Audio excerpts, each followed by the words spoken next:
Hallelujah. तो हम अपनी क्लास को शुरू करेंगे। मैं चाहता हूँ कि हम पवित्र अल्फाबेट को हम बोलेंगे अलिफ, bet, गिमेल, डेलेट, हे, वाव, साइन, खैत, तैत, योद, काफ, लामिद, मेम, नून, सामित, आइन, पे, साबित, कोफ, रैश, शिन, ता। आमेन। हम पिता पुत्र पवित्र आत्मा के लिए हमारे बीच में। तो मेरे प्रियो, जैसे कि हम अपनी बाइबल क्लास के अंदर हैं और हम अब्राहम के जीवन के बारे में सीख रहे थे कि विश्वास के नायकों में हमने हाबिल के बारे में सीखा था, हमने नूह के बारे में सीखा था और अब हम अब्राहम के जीवन के बारे में सीख रहे हैं। और पिछली बार हमने अब्राहम के जीवन से देखा था कि अब्राहम के जीवन में कैसे एक कष्ट आया और वो कष्ट, वो परीक्षा, वो सताव और किसी के द्वारा नहीं पर एलोहिम के द्वारा, एलोहिम यहोवा के द्वारा उस समय के राजा नमरोद को सपन दिखाया गया और सपन के द्वारा अब्राहम के जीवन के ऊपर एक कलेश आया। क्यों आया? क्योंकि अब्राहम को यहोवा घोंसले से हिलाकर उड़ाना चाहता था। वो चाहता था कि वो अपने घोंसले से, अपने कंफर्ट से बाहर आए, क्योंकि जब तक आप घोंसले से बाहर नहीं आएंगे आप खुले आसमान को नहीं देख पाएंगे। वो अपने पिता के घर के अंदर रहता था और उसका पिता का जो घर था वो मूर्तियों से भरा हुआ था। वहां सारे के सारे लोग अविश्वासी थे, कोई विश्वास करने वाला नहीं था। और वहां रहकर अब्राहम यहोवा की महानता को, एलोहिम की महानता को कभी भी देख नहीं सकता था। इसलिए एलोहिम ने उसके घोंसले को हिलाया। और मैंने आपको बताया था कि जब घोंसला हिलता है तो नीचे कांटे चुभते हैं और अब्राहम को कांटे चुभ रहे थे। और अब्राहम अपने पिता के घर से भागा। कहां गया? शम के घर गया और शम के घर से उसने कनान का रास्ता लिया। वहां से वो आराम में जाकर बस गया। अब उसके आगे हम अब्राहम के जीवन के बारे में हम पढ़ेंगे, हम सीखेंगे आगे अब्राहम के जीवन में क्या हुआ। इब्रानिया 11 अध्याय उसके 8-9 वचन को हम पढ़ेंगे और आज हम सीखेंगे अब्राहम के जीवन से कि अब्राहम ने कैसे तंबुओं में रहना शुरू किया। अपने बाप के घर को छोड़कर, बाप के पक्के मकान को छोड़कर वो तंबू में आ गया। लिखा है विश्वास से इब्राहिम जब बुलाया गया तो आज्ञा मानकर ऐसी जगह निकला जिसे मिरास में लेने वाला था और यही नहीं जानता था कि मैं किधर जाता हूं, तो भी निकल गया। 9 वचन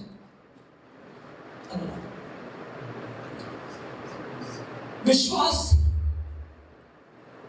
मैंने आपको बताया जब अब्राहम की आयु 75 साल की हो गई तब वो कनान देश की तरफ बढ़ा। लेकिन 75 साल से पहले क्या हुआ हमने पिछले भागों में सीखा मेरे प्रियो। उसका इतिहास, उसका बैकग्राउंड हमने सीखा। अब अब्राहम की कॉलिंग आई, अब्राहम की बुलाहट, अब्राहम की कॉलिंग। अब्राहम ने को यहोवा ने आवाज दिया, यहोवा ने उसे बुलाया और जब उसे बुलाया तो इब्रानिया 11 अध्याय 8 और 9 वचन उसकी गवाही देता कि विश्वास से वो निकल पड़ा। लिखा है 9 वचन में विश्वास ही से उसने प्रतिज्ञा किए हुए देश में, जैसे पराये देश में परदेसी होकर रहकर इसाक याकूब समेत जो उसके साथ उसी प्रतिज्ञा के वारिस थे तंबुओं में वास किया। किसमें वास किया? किसमें वास किया? तंबुओं में वास किया। जब यहोवा ने उसे बता दिया था कि कनान देश अब तेरा है, तुझे कनान देश में बसना है, कनान में तुझे दे दूंगा, तो वहां जाकर उसने पक्के मकान क्यों नहीं बनाए? पक्का मकान क्यों नहीं बनाया? पर किस में रहा? तंबू में रहा। चाहता हूं उत्पत्ति 12 अध्याय उसके पहले वचन से भी पढ़ेंगे। उत्पत्ति 12 अध्याय पहले वचन से।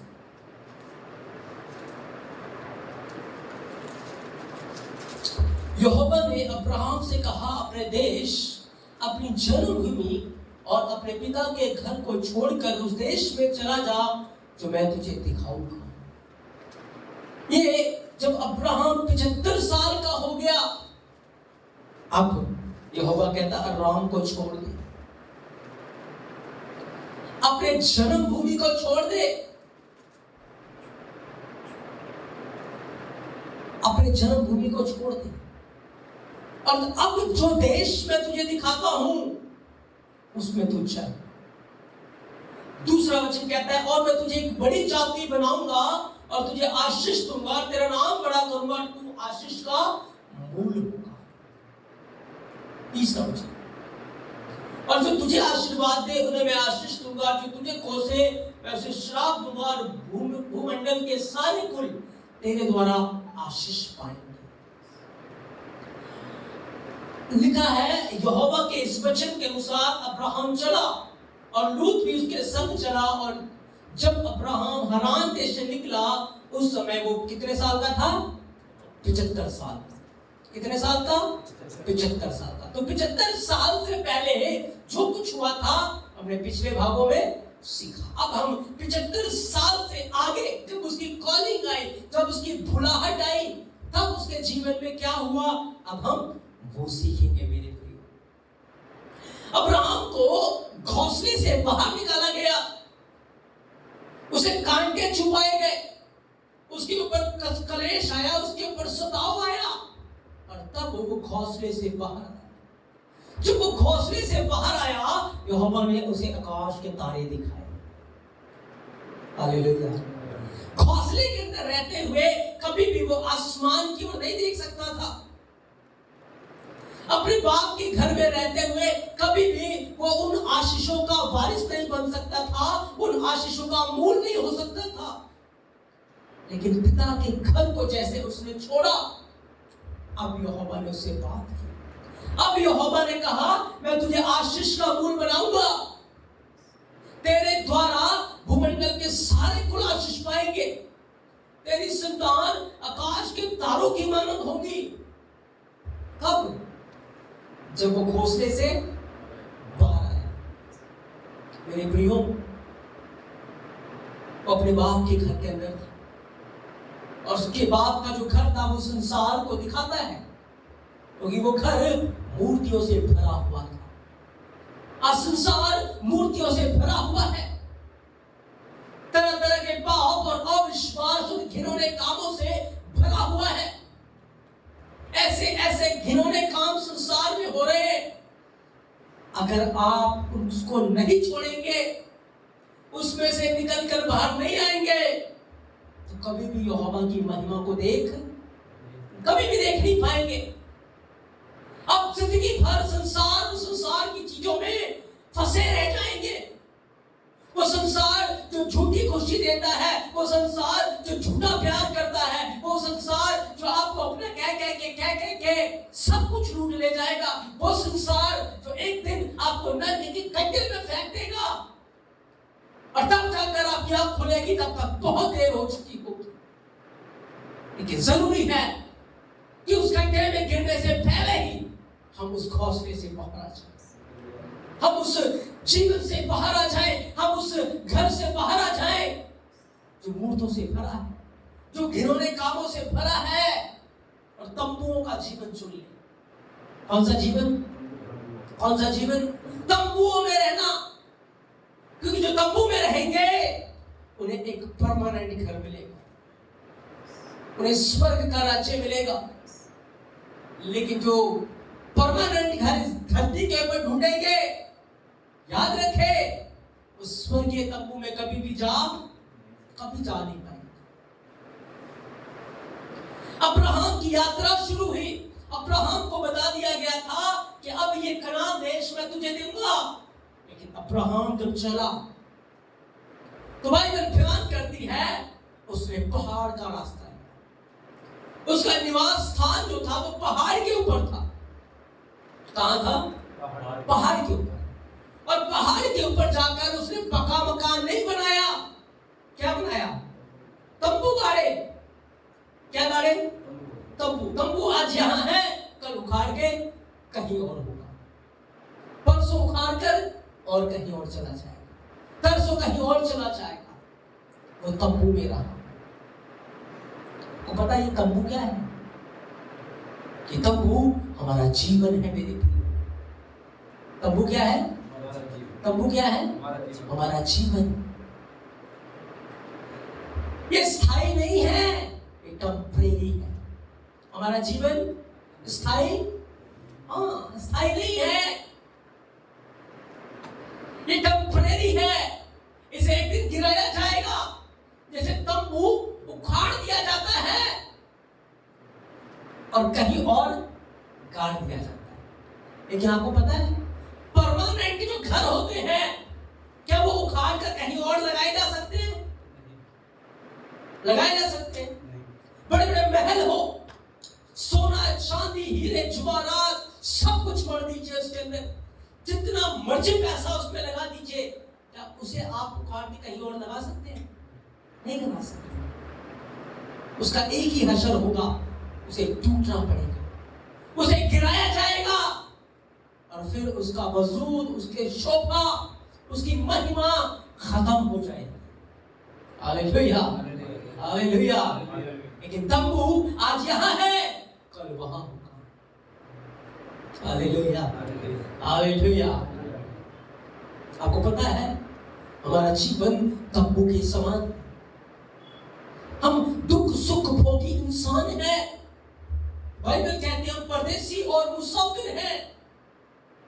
संसार के लोग अपने शरीर को इतना ज्यादा अपने शरीर के ऊपर ध्यान देते हैं जैसे कि वो कभी मरेंगे ही नहीं।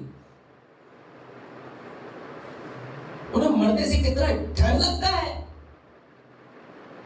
सोने चांदी से विभिन्न प्रकार की चीजों से अपने आप को वो सजाते रहते हैं, संवारते रहते हैं। घमंड से आंखें जड़ी होती हैं। आपको पता है वो उखाड़ के दूसरी जगह नहीं लगाया जाएगा, वो गिरा दिया जाएगा, क्योंकि बाइबल कहती घमंडी गिरा दिए जाएंगे। लेकिन जो इंसान तंबू के समान अपना जीवन जीता है, यानी कि वो तैयार है इस तंबू को छोड़ने के लिए, वो तैयार है। उसकी आंखें संसार में नहीं लगी हुई। क्या धनी मरना चाहता है कोई? कोई भी धनी मरना चाहता है? नहीं, कोई धनी मरना नहीं चाहता। क्या सिकंदर मरना चाहता था? क्या धनवान मरना चाहता था? एक धनी पुरुष यीशु मसीह के पास आया, क्या वो मरना चाहता था? लेकिन किसी कंगाल से पूछे क्या तू मरना चाहता है, क्या तू स्वर्ग जाना चाहता है, 1 मिनट में कहेगा हाँ, क्योंकि उसकी आंखें संसार में नहीं लगी हुई। तो तंबू में अपना जीवन व्यतीत करना। जब बारिश आती है तंबू भीग जाता है। जब सूरज की तेज किरणें पड़ती है तंबू में गर्मी होती है। हर मौसम का इफेक्ट तंबू में। और जो व्यक्ति तंबू में रहता है उसका दिल कभी तंबू से नहीं लगा रहता, वो कष्ट में होता है, वो पीड़ा में होता है। क्योंकि तंबू के अंदर आपको आरामदायक चीजें नहीं मिलेंगी। तंबू के अंदर आपको सुख विलास की चीजें नहीं मिलेंगी।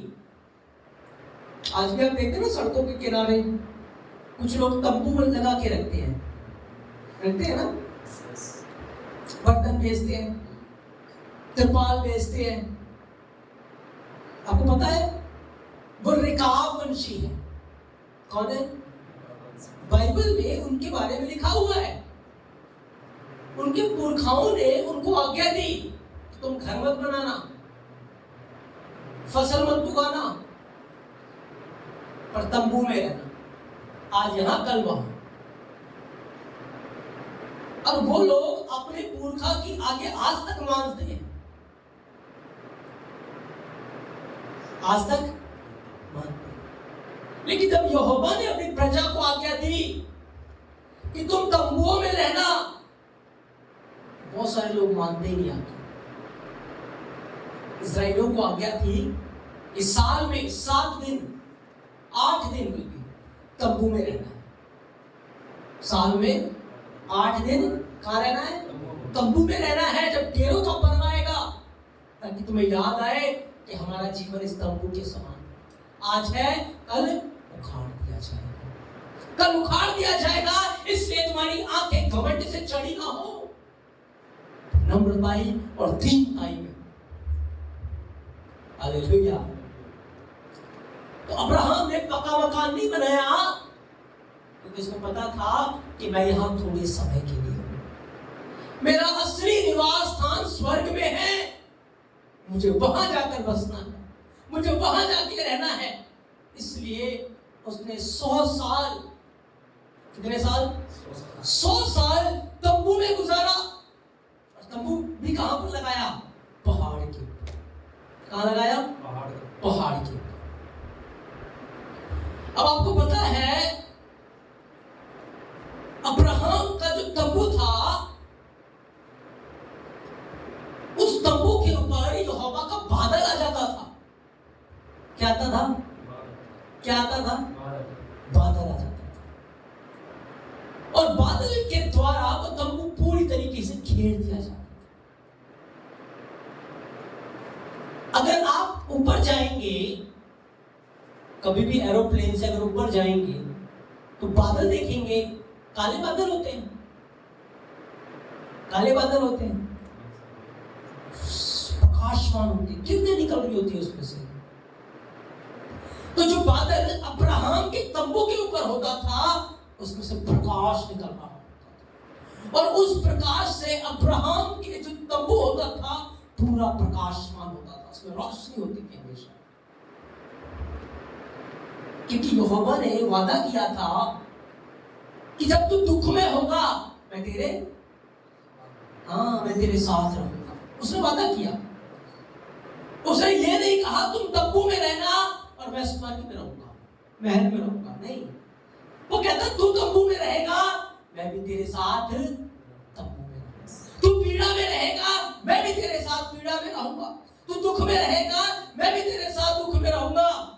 लेकिन यदि तू पाप में रहेगा तो मैं तेरे साथ नहीं, पाप में नहीं रहेगा, वो आपके साथ। संसार की अभिलाषाओं में, संसार की मौज मस्तियों में, मॉलों में, क्लबों में वो आपके साथ नहीं रहेगा। लेकिन जब आप अपना जीवन तंबू के समान गुजारेंगे, जब आप कष्ट में होंगे, पीड़ा में होंगे, वो आपके साथ रहेगा। और आपकी जो पीड़ा है वो पीड़ा नहीं रहेगी, वो खुशी में बदल जाएगी। हालेलुया। जब वो अपने घर के बाहर ऊपर बादल को देखता था, सेक उसके घर के ऊपर नहीं आता, बारिश उसके तंबू को भिगा नहीं रही थी।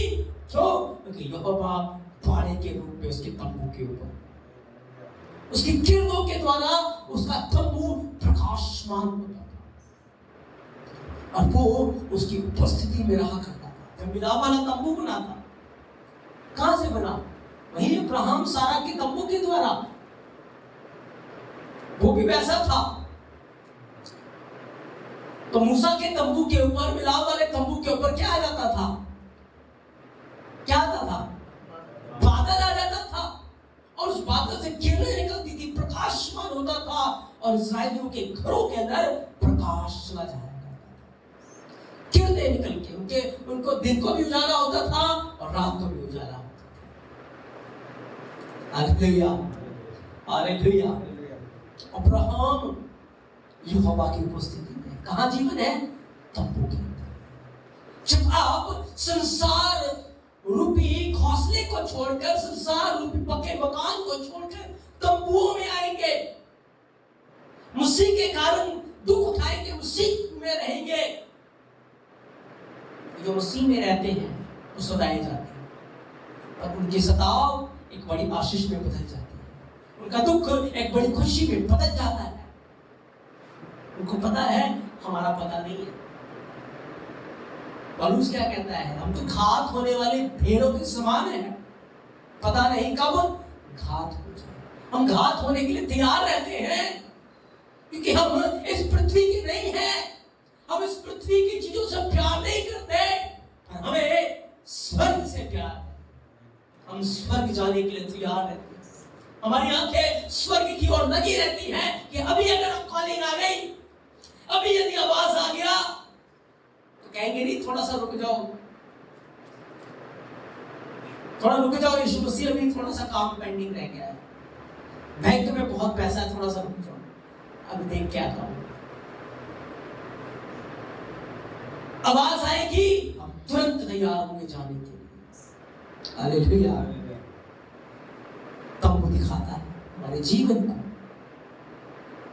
आपको पता है लूत भी अब्राहम के साथ चल रहा था, लेकिन लूत तंबुओं में नहीं रहा।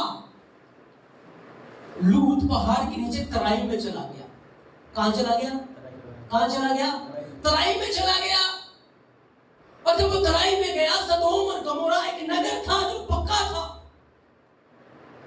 उस नगर के बाहर उसने अपने तंबू गाड़े। क्या गाड़े? क्या गाड़े? तंबू गाड़े। और नगर के अंदर देखता रहता था। और देखते देखते क्या हुआ? उसकी आंखें भी अभिलाषाओं से भर गई, उसकी आंखें भी पाप से भर गई, और वो तंबू उखाड़कर नगर के अंदर चला गया। तंबू को छोड़कर पक्के मकान में रहने लगा और सदोम और गमोरा की बुराई को देखता था। वहां जाकर उसने घर बना लिया, धनवान हो गया, मालामाल हो गया, और उसका दिल कहां लग गया? सदोम और गमोरा के अंदर। सदोम और गमोरा में उसका दिल लग गया। और सदोम और गमोरा बहुत पाप और बुराई से भरे हुए हैं। आपको पता है स्वर्गदूत आ गए। कौन आ गए? स्वर्गदूत आ गए कि लूत अभी अपने परिवार को लेकर यहां से निकल जा, नहीं तो तू भी इस नगर के अंदर नाश हो जाएगा। निकल जा, तेरे पास समय है। पर लूत क्या करने लगा? बाइबल बताती है कि लूत देरी करने लगा। क्यों? क्योंकि पक्का मकान उखाड़ नहीं सकता उसको। धन और चीजें वहां पर इकट्ठा करके रखा है, तो देरी करने लगा। वो जाने के लिए तैयार नहीं था। क्यों? क्योंकि उसने दिल लगा लिया था सदोम और गमोरा के साथ। उसको खींच के बाहर लाया गया। बाइबल बयान करती है उसे खींच के लाया गया और कहा पीछे मुड़ के नहीं देखना। अगर तंबू होते उखाड़ता और ले जाता, लेकिन पक्का मकान, सारी चीजें वहां से जुड़ा हुआ था। उसने स्वर्ग में धन नहीं जोड़ा। कहां जोड़ा? पृथ्वी के ऊपर। यीशु मसीह ने कहा जहां तेरा धन, हाँ वही तेरा मन। अगर धन स्वर्ग में है तो मन कहां रहेगा? स्वर्ग में। धन पृथ्वी पर है तो मन कहां लगा रहेगा? पृथ्वी के ऊपर। वो देरी कर रहा है। स्वर्गदूत कह रहे निकल जा, आग आने वाली है, निकल जा। वो देरी कर रहा है, वो देरी कर रहा है, वो देरी कर रहा है। अंत में स्वर्गदूतों ने उसके हाथ को पकड़ा, जबरदस्ती खींच के ले गए। कहा पीछे मुड़ के मत देखना। फिर से कहा पहाड़ पे भाग जा। लूत अब भी कहता नहीं नहीं, पहाड़ पे मैं नहीं भाग सकता, मुझे पास में नगर में जाने दे। कहता ठीक है चला जा, पर पीछे मुड़ के नहीं देखना। पर देखेगा कैसे नहीं?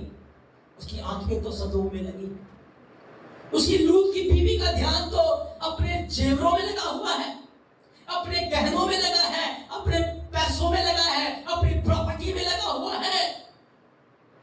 बाइबल बयान करती है लूत की बीवी ने पीछे मुड़ के देखा और नमक का खंभा, हाँ नमक का खंभा बन गई। और आज भी वो नमक का खंभा मौजूद है, आज भी मौजूद है। लूत ने तंबू को छोड़ा, अपना सब कुछ बर्बाद कर दिया, सब कुछ तबाह हो गया उसका। लेकिन अब्राहम तंबू के अंदर रहकर मालामाल धनवान हो गया। उसने स्वर्ग में धन इकट्ठा किया, स्वर्ग में उसने नाम कमाया, स्वर्ग में उसने स्थिर, जिसका बनाने वाला यहोवा है लिखा है, उस नगर का वो निवासी बन गया। लेकिन लूत जो है पक्के मकानों में जाकर, अभिलाषाओं में फंसकर सब कुछ बर्बाद कर बैठा मेरे प्रियो। आज भी बहुत सारे लोग कलीसिया में आते हैं, यीशु मसीह में अपना जीवन बिताते हैं, गर्म होते हैं, लेकिन धीरे धीरे यूट्यूब, फेसबुक, व्हाट्सएप के अंदर बुराइयों को देखते देखते कलीसिया से किनारे होने लगते हैं। किनारे होते होते फिर जाकर उसी बुराई में सन जाते हैं, फिर बैक हो जाते हैं, संसार में चले जाते हैं, संसार की गंदगी में चले जाते हैं। और जब आप उनके पास जाएंगे, चर्च चलो, जाएंगे नहीं, वो देरी करेंगे, वो बहाने बनाएंगे, चर्च नहीं जाएंगे, वो बंदगी में नहीं आएंगे। उनके अंदर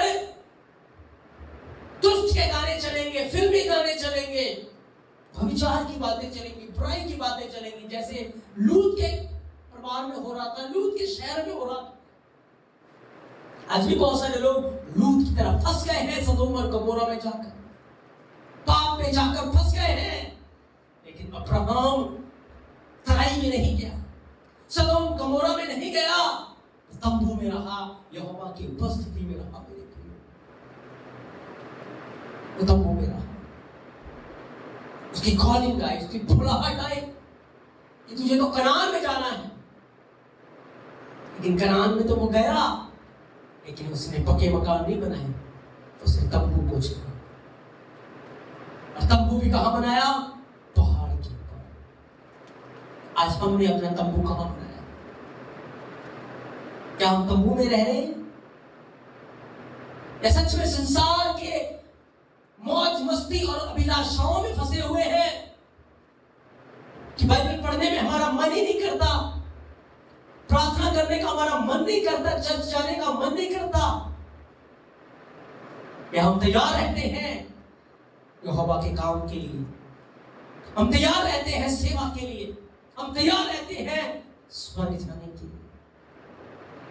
क्योंकि हमारा जीवन तंबू के समान, एक दिन ये तंबू गिरा दिया जाएगा, एक अविनाशी तंबू हमें मिल जाएगा हमेशा के लिए, और फिर यहोवा का ठेरा हमारे बीच में होगा मेरे प्रिय।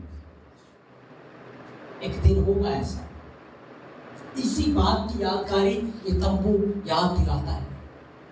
इसलिए आप अपनी चीजों को पृथ्वी पर इकट्ठा ना करें, स्वर्ग में इकट्ठा करें, ताकि आपका मन स्वर्ग में लगा रहे, आपका ध्यान स्वर्ग में लगा रहे, और आप घमंड रूप में ना रहे, नम्र बने रहे, दीन बने रहे। मैं चाहता हूं वचन को पढ़ेंगे, भजन संहिता 118 अध्याय 15 वचन।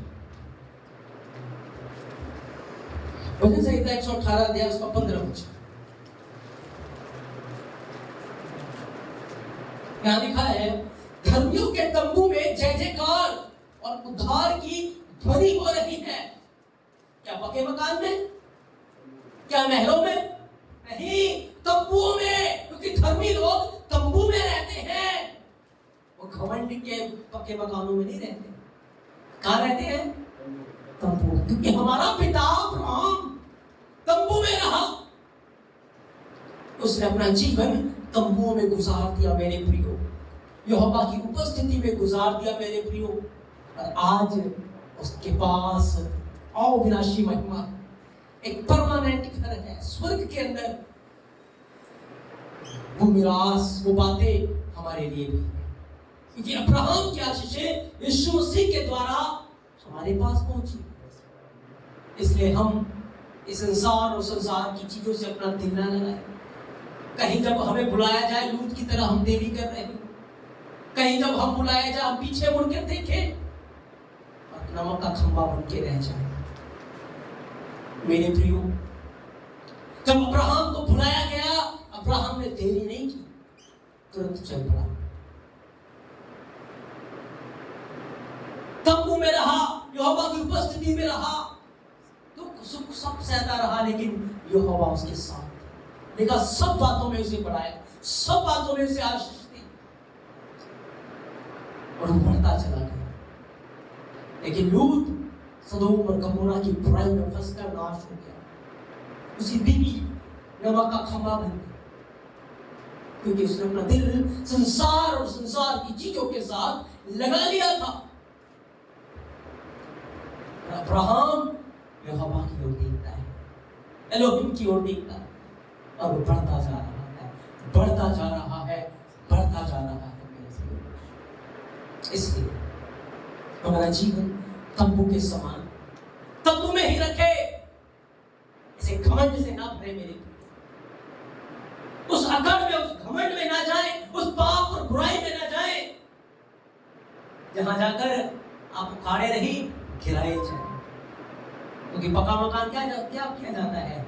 गिरा दिया जाता है, लेकिन तंबू उखाड़ कर नया लगाया जाता है। Hallelujah, hallelujah, hallelujah.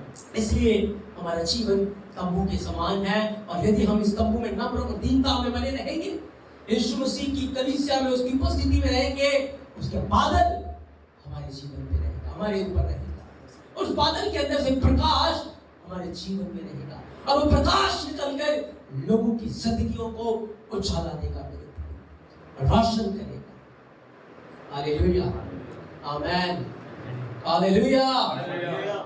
इसलिए आज हम अब्राहम के जीवन से इस बात को सीख रहे हैं कि जब उसकी कॉलिंग आई, जब उसकी बुलाहट आई, उसने पर्वत को नहीं छोड़ा, उसने तंबू को नहीं छोड़ा, उसने तंबू को चुना, उसने पर्वत को चुना। लेकिन लूत उसके साथ चला था, उस तराई में जाकर, पक्के मकान में जाकर, विलासों में फंसकर तबाह हो गया। लेकिन अब्राहम तंबू में रहकर स्वर्गीय चीजों का वारिस बन गया मेरे। इसलिए हम अपने जीवन को नम्रताई, दीनताई में रखकर तंबुओं में अपना जीवन बिताएं, पवित्रता में अपना जीवन बिताएं, संसार उसकी बुराई में ना फंसे मेरे प्रिय। यीशु मसीह अपने इस पवित्र वचन के द्वारा आपको बहुत सारी आशीषें और बरकतें दे। आमीन।